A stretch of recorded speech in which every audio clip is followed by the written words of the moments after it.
Page 95. Problem square root 81. And remember, whatever you do, don't do this on the EOC. Epic fail. In case you missed some highlights from the Super Bowl. If you're a Broncos fan, you might want to close your eyes and plug your ears. This would not get you a 399 or higher on the EOC. Even the Bears aren't that bad. Now the true and false questions are each worth 3 points. So they're not that hard. They're only worth 3 points. But the multiple choice questions, those are each worth 11 points. Now the total number of points that you can get on your test is 100. So out of those 100 points, some of them are multiple choice and some of them are coming from true and false. Now how many questions on there on your exam? Well, we're told that the test has 20 questions. So the total number of questions is 20. So the number of questions, the total number of questions is equal to 20. Well, some of those questions are multiple choice, and some of those questions are true and false. So the total number of multiple choice questions plus the total number of true and false questions gives you your total number of questions of 20. So how many multiple choice questions do we have? I don't know. That's an unknown variable. Let's call the number of multiple choice questions that I have m. So m is my number of multiple choice questions. Well, how many true and false questions do I have? No.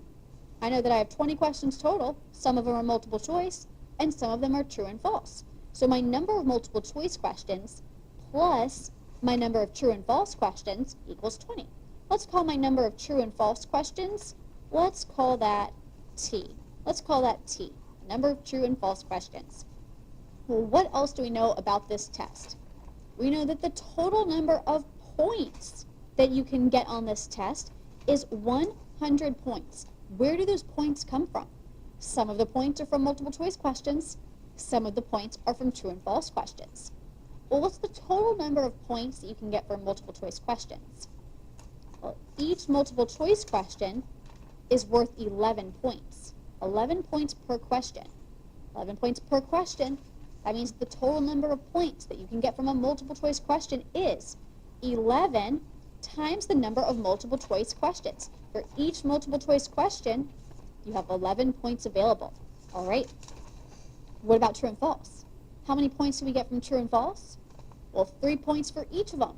3 points for each true and false question. The total number of points then would be 3 times the number of true and false questions. Do we know how many? No. That's why we called it t. So we've got two equations here. Using these two equations, we can set up a system of equations and solve for the number of multiple choice questions and the number of true and false questions. Let's see what that looks like. We have our two different equations. I'm going to rewrite this first one just so it's next to the other one. So I have 20 equals my number of multiple choice questions plus my number of true and false questions. Well, I need to solve this equation. How are we going to do it? We can either solve by substitution or we can solve by elimination. Let's do elimination. Now when we do elimination, we want to eliminate one of our variables. We want to combine these two equations and get rid of one of those variables. Well, in order to do that, I would need to see 11m and a negative 11m. Or I would need to see a 3t and a negative 3t. When I combine them, I need some of them to add to 0. I need to get rid of a variable. Well, what can I do to my second equation to make that happen? How can I make this a negative 11m or make this a negative 3t? I could do either one. Let's go with the smaller. I always like to multiply by a smaller number if I can. So we're going to turn this into a negative 3t because when you combine a negative 3t and a positive 3t, they're going to cancel out. So what do I need to do to this t to make it a negative 3t? Well, when we have a t by itself, it really just has a coefficient of 1. So what can we multiply by 1 to make it negative 3? We're just going to multiply by negative 3. So we're multiplying everything in your second equation by negative 3. So let's see what that comes out to be. Well, negative 3 times positive 20, a negative times a positive, we're going to get a negative. 3 times 20, 60. So we get negative 60, right? 20, 40, 60. Negative 3 times 20, we get negative 60, equals negative 3 times m. Well, remember, there's really just a 1 there. The coefficient of m It's just 1 by itself. So negative 3 times positive 1, we get a negative 3m. And again, a negative 3 times a positive 1t. And negative 3 times positive 1, we get a minus 3. Multiplying by t, so we have negative 3t. Now let's rewrite our first equation just so they're lined up. We have 100 equals 11m plus 3t. Well, now what do I need to do? Now I need to combine my two equations. Well, let's see what happens then. 100 and a negative 60. 100 minus 60, what does that give us? 40. All right, we have 100, take away 60, we end up with 40. What do we have here? 11m minus 3m. 11m minus 3m. We have 11. We take away 3. What do we have? 8. Right, we have 8m. A positive 11 and a minus 3 gives us a positive 8. And then finally, we have a negative 3t and a positive 3t. Do those eliminate? Yes, they do. Those cancel out. So we're left with 40 equals 8m. Well, now we can solve for m. Now we can solve for that number of multiple choice questions. Well, let's divide both sides of our equation by 8. That allows us to get m by itself. 8 over 8 cancels to 1. And we get m equals, what's 40 divided by 8? 40 divided by 8 is equal to 5. So we get m equals 5.